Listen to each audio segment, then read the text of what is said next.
नमस्कार, सत्यहिंदी.com पर आपका स्वागत। मैं हूं शैलेश। रांचो याद है आपको? वही किरदार जिसे थ्री इडियट फिल्म में आमिर खान ने निभाया था। आमिर का ये किरदार जो था, यानी जो ये चरित्र था, वो लद्दाख के एक शिक्षाविद और पर्यावरण कार्यकर्ता से प्रेरित था। याद कर लिया आपने? वही रांचो जो शिक्षा में बहुत तरह के बदलाव को लेकर के परेशान है, उसके मित्र मंडली है, और वो कहानी जो है वो धीरे धीरे करके शिक्षा में बदलाव की तरफ इंगित करती है। पर्यावरण को लेकर भी बहुत संवेदनशील है। ये आमिर खान का किरदार किससे प्रभावित था?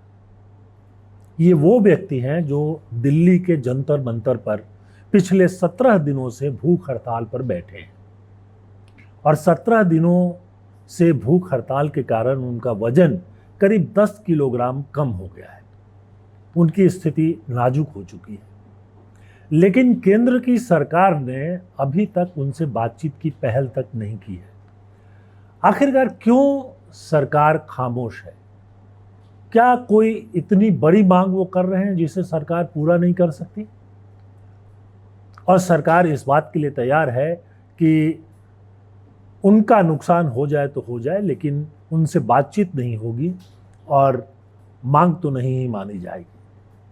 विपक्षी पार्टियों के कई नेता उनका समर्थन कर रहे हैं। हालांकि कोई भी बड़ा नेता अभी तक उनके पास गया नहीं है, उनसे मिला नहीं है और मिल करके उनको समर्थन देने की घोषणा नहीं की है। तो चलिए इस बात को समझते हैं कि ये व्यक्ति हैं कौन और क्यों बार बार चर्चा में आ जाते हैं। तो शुरू करते हैं 2009 की फिल्म थ्री इडियट्स से। इसमें रांचो या फुनसुक वांगडू नाम का एक किरदार था। आमिर खान ने उसे निभाया था, और वो जो किरदार था वो लद्दाख के एक शिक्षाविद और पर्यावरण कार्यकर्ता सोनम वांगचुक से प्रेरित था। फिल्म के निर्देशक राजकुमार हिरानी ने सोनम वांगचुक के शिक्षा सुधार कार्यों, खासकर जो वहाँ एक संगठन वो चलाते हैं जो व्यवहारिक शिक्षा देने का काम करती है, उससे प्रेरणा ली थी। सोनम वांगचुक को अक्सर रियल लाइफ फुनसुक वांगडू या रियल रांचो कहा जाता है। हालांकि वे खुद इस तरह की तुलना से पूरी तरह से सहमत नहीं है, लेकिन कई बार इंटरव्यू में उन्होंने कहा कि कुछ प्रभावित लगता है। अब ये सोनम वांगचुक दिल्ली में भूख हड़ताल पर क्यों है? तो ये घटना भी आपने सुनी होगी कि एक कॉकरोच जनता पार्टी बनी है। ये पार्टी उसी समय बनी थी जब नीट की परीक्षा का जो प्रश्न पत्र है वो लीक हो गया था। नीट की परीक्षा बाद में दोबारा आयोजित की गई, और नीट तो एक उदाहरण है। उसके बाद भी कई परीक्षाओं के प्रश्न पत्र आउट हुए, और उसके पहले तो बहुत बार हो ही चुके हैं। तो ये प्रश्न पत्र बार बार लीक क्यों होते हैं? क्या हमारी परीक्षा व्यवस्था में कहीं ना कहीं कोई त्रुटि है? क्या हम परीक्षाओं का संचालन ठीक से नहीं कर पाते हैं? क्यों जो शिक्षक प्रश्न पत्र को बनाते हैं या फिर जहां से वो छापा जाता है वहां से वो कोचिंग सेंटर्स तक चला जाता है, और फिर उसके बाद जो छात्र हैं उनको महंगी कीमत पर बेचा जाता है। मतलब नीट की परीक्षा के बारे में तो ये कहा जाता है कि 10 लाख से लेकर 50 लाख तक में पेपर बेचा गया, और ज़्यादातर सवाल ये भी बताया गया कि 150 में से करीब करीब 130 सवाल वही थे जो पेपर में आया था। जाहिर है लीक का मामला था। खैर, इस पर थोड़ी बहुत कार्रवाई हुई है। परीक्षा से संबंधित कुछ अधिकारियों का ट्रांसफ़र किया गया है, कुछ लोगों के खिलाफ मुकदमे दर्ज हुए हैं, कुछ गिरफ्तारियां हुई हैं, लेकिन अभी तक सरकार की तरफ से ऐसी कोई पहल नहीं की गई है कि जिससे ये माना जाए कि शिक्षा और परीक्षा व्यवस्था में बदलाव की कोई कोशिश सरकार की तरफ से की जा रही है। सरकार के पास इसका कोई जवाब नहीं है कि बार बार पेपर लीक क्यों होता है और इसको क्यों नहीं रोका जा सकता है। ये ऐसी कुछ मांगे हैं जो पूरी युवा पीढ़ी की तरफ से उठाई जा रही है, लेकिन इस समय इस पर सबसे ज़्यादा आवाज़ बुलंद करने वाले लोगों में कॉकरोच जनता पार्टी और दीप के जिन्होंने सबसे पहले एक्स पर इस मुद्दे को उठाया था। बहरहाल सोनम वांगचुक चूंकि शिक्षा, पर्यावरण और लद्दाख के दूसरे मुद्दों से जुड़े हुए हैं और अपनी सरल और प्रभावशाली शैली के लिए दुनिया भर में प्रसिद्ध है, उन्होंने इस मुद्दे को समर्थन दिया। वो लद्दाख से दिल्ली आ गए और यहाँ 17 दिनों पहले उन्होंने हड़ताल शुरू किया। इसके पहले भी वो चर्चा में आए थे करीब 1 साल पहले, जब उन्होंने लद्दाख को पूर्ण राज्य का दर्जा देने और स्थानीय पर्यावरण और संस्कृति की सुरक्षा के लिए आंदोलन का नेतृत्व किया था। इसके बाद उनको गिरफ्तार कर लिया गया था और लद्दाख से बहुत दूर यहाँ जोधपुर जेल में राजस्थान में लंबे समय तक रखा गया था, शायद 6 महीने से ज़्यादा। ये सोनम वांगचुक हैं कौन? ये पेशे से एक इंजीनियर हैं और उन्होंने मुख्य रूप से शिक्षा सुधार, पर्यावरण विकास, सामाजिक परिवर्तन वगैरह के लिए काम किया है। शिक्षा सुधार में उन्होंने एक शिक्षा संस्थान की स्थापना की है लद्दाख में, जो व्यवहारिक शिक्षा देने का काम करती है। पर्यावरण में उन्होंने कृत्रिम बर्फ बना दिया और जो जाड़ों में जब बर्फ बहुत ज़्यादा होता है लद्दाख में तब वो बना देते हैं और बाद में वही बर्फ पिघल कर काम आता है। उनकी एक संस्था है students educational and movement of Ladakh के नाम से,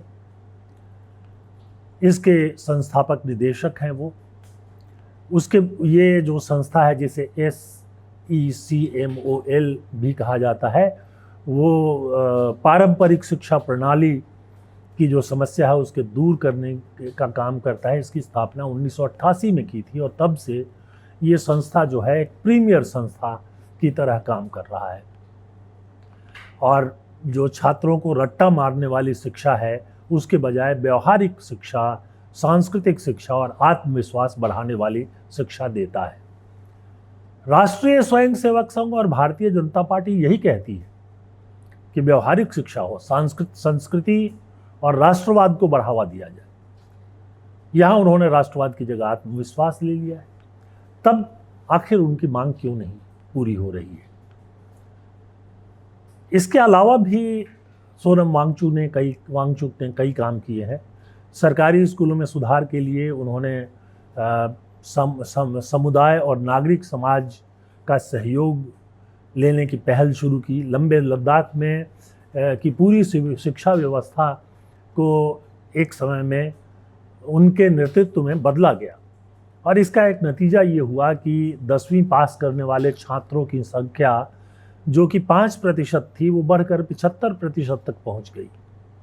उनका जो आइस स्तूप है वो सर्दियों के पानी को, बर्फ को संग्रहित करके कृत्रिम ग्लेशियर बनाता है और ये जो जल संरक्षण है कृषि के लिए बहुत उपयोगी है।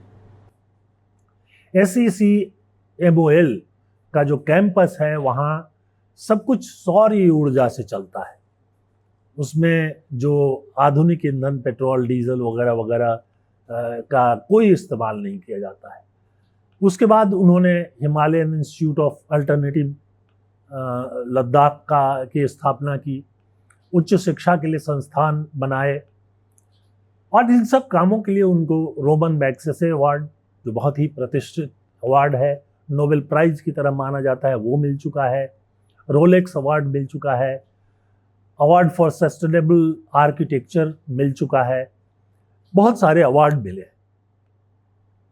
बहरहाल ऐसे एक व्यक्ति की बात को भी सरकार नहीं सुन रही है, जो कम से कम 40 सालों से शिक्षा और संस्कृति और व्यवहारिक शिक्षा के विकास के लिए काम कर रहा है।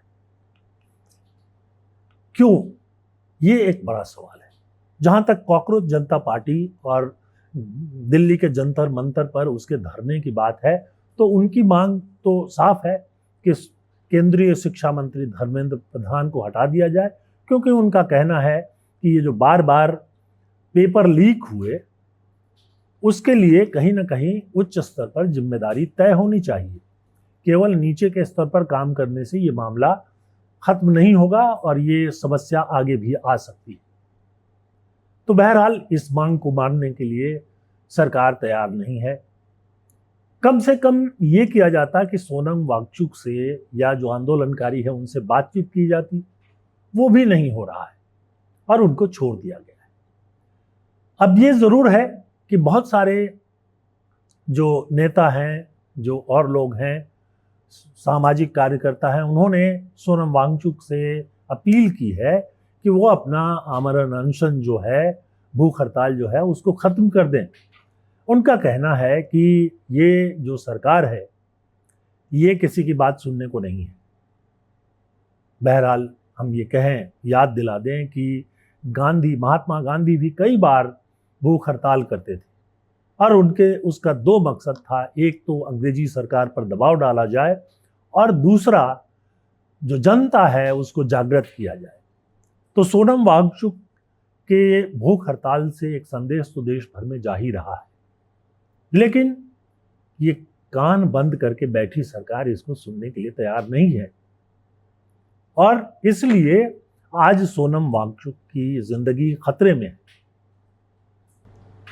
आप क्या सोचते हैं कि क्या सोनम वांगचुक को जो भूख हड़ताल है उसको खत्म कर देना चाहिए?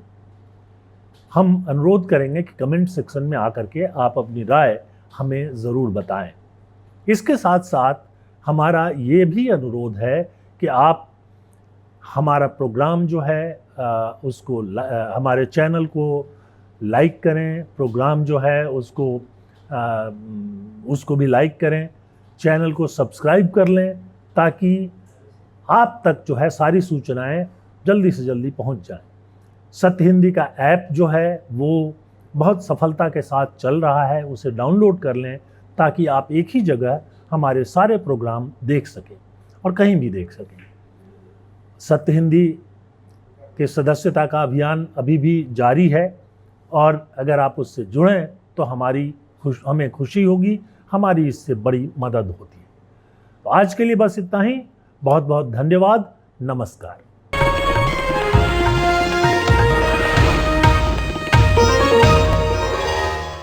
Copyright disclaimer under Section 107 of the Copyright Act 1976. Allowance is made for fair use for purposes such as criticism, comment, news reporting, scholarship, and research.